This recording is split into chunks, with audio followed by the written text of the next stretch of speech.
there is no need, in a sense, to balance, as you characterize as, to balance our relationship within the United States and China, simply because our foreign policy is an independent one, and we are essentially concerned with the defense of our territory and the exercise of our sovereign rights. Correct. Kung yung ginagawa ng gobyerno ay kumikiling sa iisang bansa lang, ibig sabihin nun, wala na tayong true independent policy.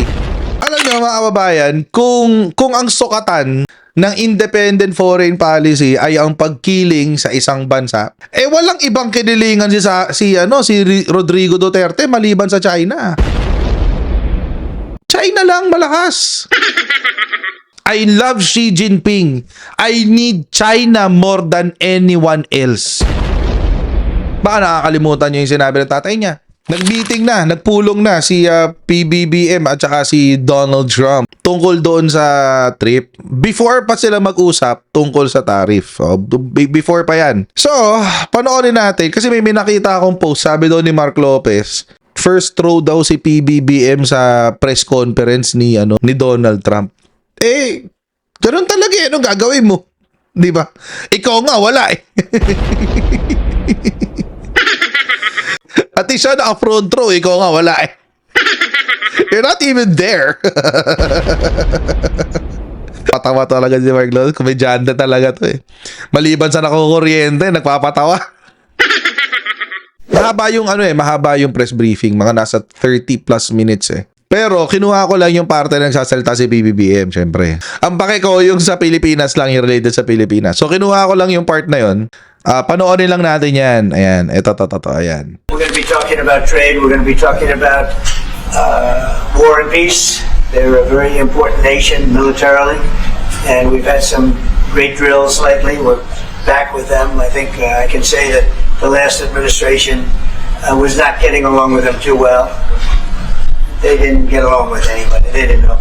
Honestly, they didn't know what they were doing. But we have some fantastic military relationships with the Philippines, and that's been reinstituted.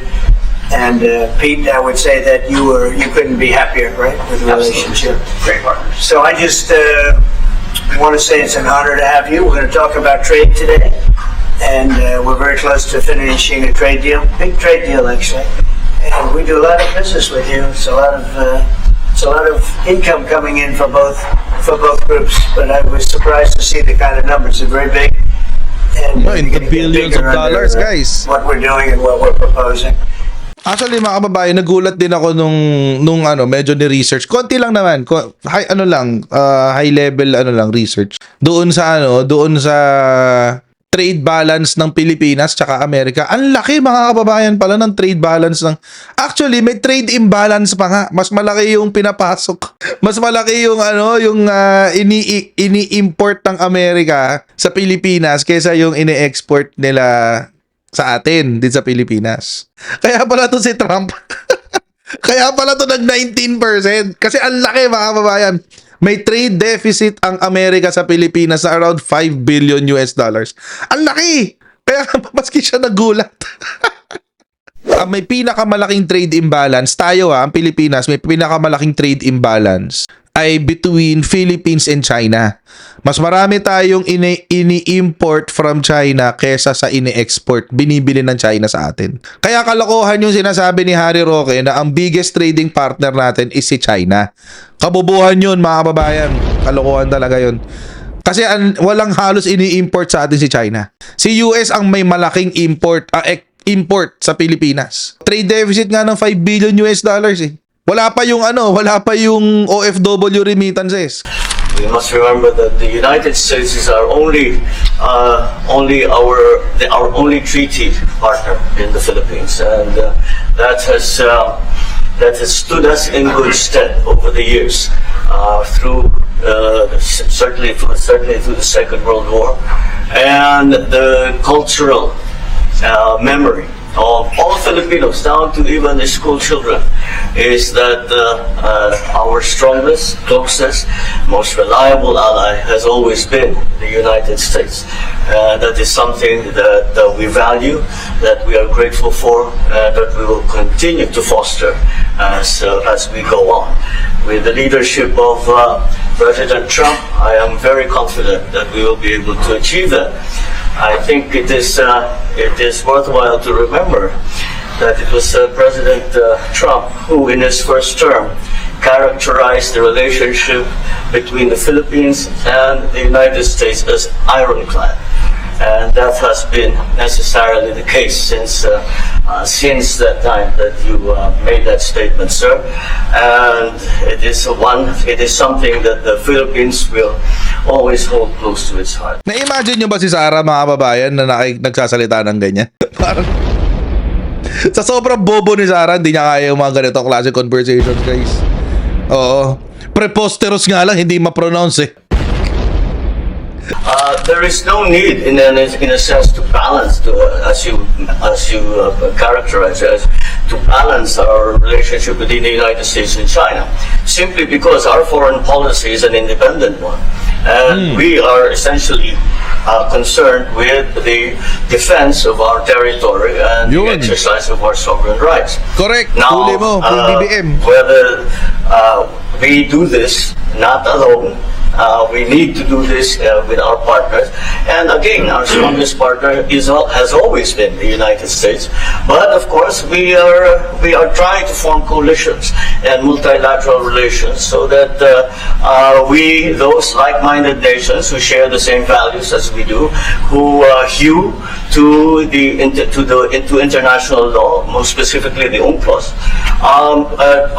present that position very clearly to anyone who has intentions of unilaterally changing the world order, and that is how we are guided in that. And I don't mind if he gets along with China, because we're getting along with China very well. We have a very good relationship. In fact, the magnets, which is a little complex piece of material, but the magnets are coming out, very well, and they're sending them in record numbers.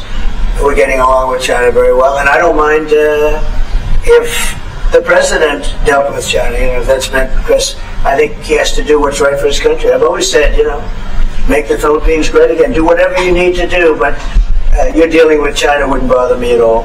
It is something that we have to do in any case. Yun, mga kabayan. Gusto ko lang i-highlight tong parte na to kasi dito kasi nakikita yung pagiging ignorante ni Sarah sa geopolitics. Ignorante talaga si Sarah, mga kababayan. Oo. Ang magaling lang yung mga nagsasalita para kay Sarah. Oo, magaling siyang ilusot. Oo, yun, ganun. Pero si Sarah mismo, wala. Boba talaga. Boba. Ang marunong lang siya, yung mang-asar, ganun, doon lang siya marunong. Oo. Kumirit pa kasi to si Sarah. Sabi ni Sarah, ang Pilipinas daw ay walang tunay na independent foreign policy. Sabi, kung yung ginagawa ng gobyerno ay kumikiling sa iisang bansa lang, ibig sabihin nun, wala na tayong true independent policy.